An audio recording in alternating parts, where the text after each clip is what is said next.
Kalau misalkan kalau kalau misalkan seumpama saya kena komplain, ibu mau tanggung jawab? Tanggung jawab. Kalau enggak, ini kalau sobek lu yang ku injak di sini. Orang injak. Iya, ini saya videoin, tenang aja. Ya udah. Kalau ini sobek lu yang ku bantuin. Iya, pokoknya kalau misalkan sellernya komplain karena packingannya beda dari semulanya. Ini bukan karena packing ya, hei. Ini barangnya enggak sesuai, dong. Masalah barang nggak sesuai bukan urusan kita, Kak. Iya, kenapa lu ngotot tugas lu? Ini pulangnya seller, dong. Dong. Tugas lu dipulangin ke orang. Oh begitu. Oh begitu. Packingnya nggak rusak ya. Oh begitu. Assalamualaikum warahmatullahi wabarakatuh. Kembali bersama channel saya Faisal Education Factor, channel yang memberikan edukasi soal hukum, sosial dan politik. Tadi saya memberikan cuplikan mengenai kejadian viral di mana seorang ibu-ibu yang marah-marah saat menerima belanja online dengan sistem cash on delivery. Nah, di dalam video tersebut, ibu-ibu tersebut terlihat marah-marah kepada kurir yang mengirimkan barang yang sudah dipesan oleh ibu tersebut. Nah, karena tidak sesuai, ibu tersebut memaki-maki seorang kurir yang tengah mengirimkan barang pesanan sesuai dengan alamat. Nah, sebelum saya membahas soal hukum, bagaimana pembelian mengenai aturan-aturan belanja online dan perlindungan konsumen di saat konsumen yang memesan belanja online.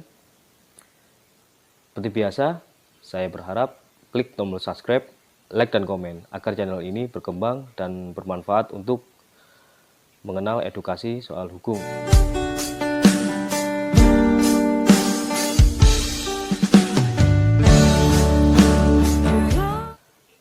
Melanjutkan pembahasan mengenai cuplikan yang saya berikan tadi. Di video tersebut, tidak seharusnya seorang ibu yang memesan belanja online dengan sistem cash on delivery seharusnya tidak memaki-maki seorang kurir yang tugasnya hanya mengirimkan barang sesuai dengan alamat tujuan. Nah, apabila ibu tersebut dan anaknya yang ada di video tersebut tengah komplain dengan apa yang dipesan tidak sesuai atau tidak sama dengan apa yang dipesan di dalam iklan atau yang ada di platform seperti marketplace dan aplikasi belanja online lainnya. Nah, seharusnya seorang ibu tersebut bisa melakukan dengan menyampaikan komplain tersebut langsung kepada toko online, tidak memaki-maki kurir, dan menunjukkan apa yang dilakukan itu sangat-sangat tidak memperlihatkan orang yang berpendidikan, dan setidaknya dia tidak mempunyai etika bagaimana menyikapi persoalan apabila ada hal yang mungkin tidak sesuai dengan apa yang diinginkan atau melakukan komplain atau memecahkan permasalahan. Nah, ini tidak seharusnya dengan mengungkapkan kalimat-kalimat yang tidak pantas kepada seseorang yang setengah melakukan pekerjaan sebagai seorang kurir.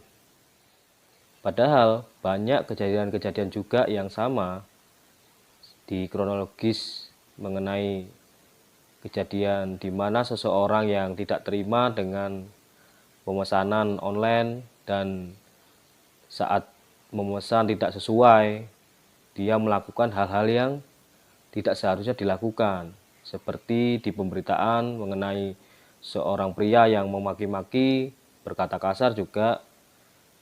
Dia tidak terima bahwa apa yang dipesan itu tidak sesuai. Padahal kurir sudah mengingatkan bahwasanya sistem cash on delivery ketika barang tersebut sampai dan barang yang seharusnya ketika sampai di tujuan itu harus dibayar oleh pemesan atau penerima yang belanja online itu harus dibayar apabila membuka paket yang sudah dikemas.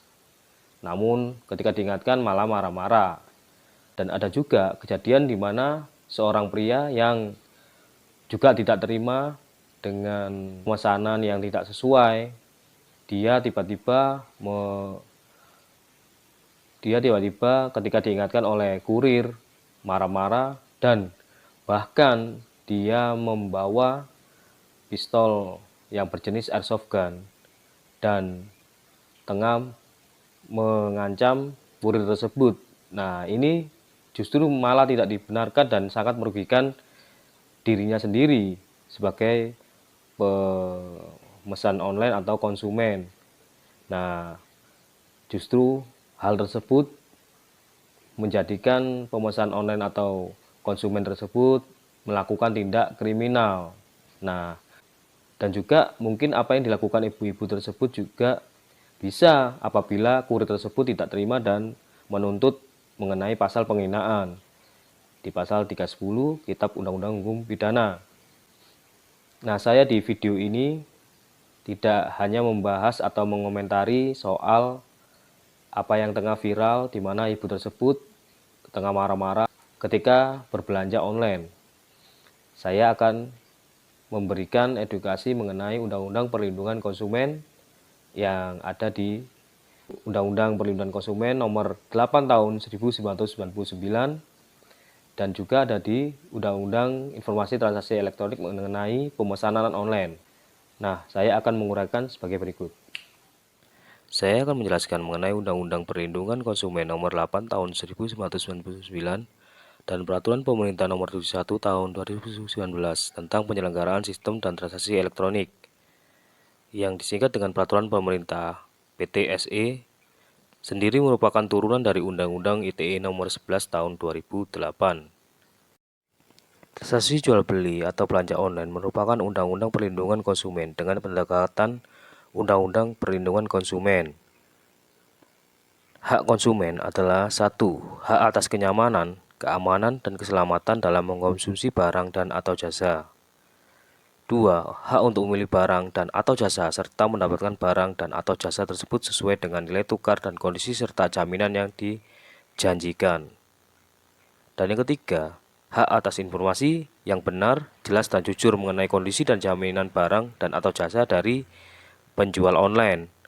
Jadi barang dan jasa itu harus sesuai. Di sisi lain, kewajiban bagi pelaku usaha dalam hal ini adalah penjual online adalah yang pertama, bertikad baik dalam melakukan kegiatan usahanya, yaitu dengan kejujuran dan profesionalitas.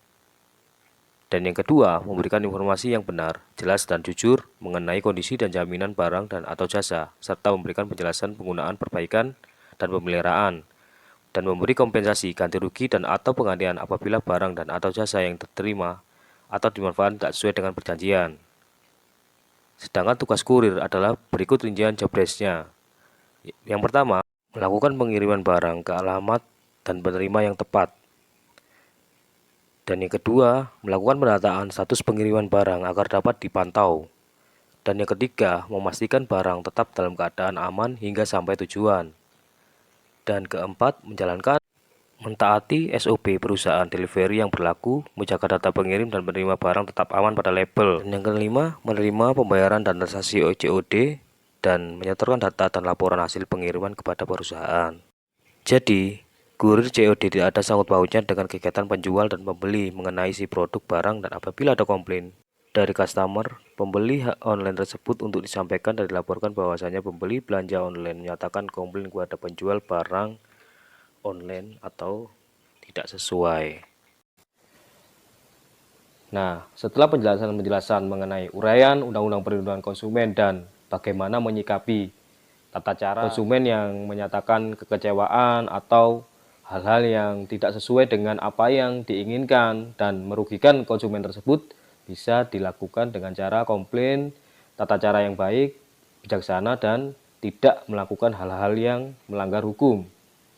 Nah, itu tadi edukasi video soal hukum mengenai cash on delivery dan Undang-Undang Perlindungan Konsumen. Tunggu konten-konten video selanjutnya mengenai soal hukum, sosial, dan politik. Sekian, wassalamualaikum warahmatullahi wabarakatuh. Aku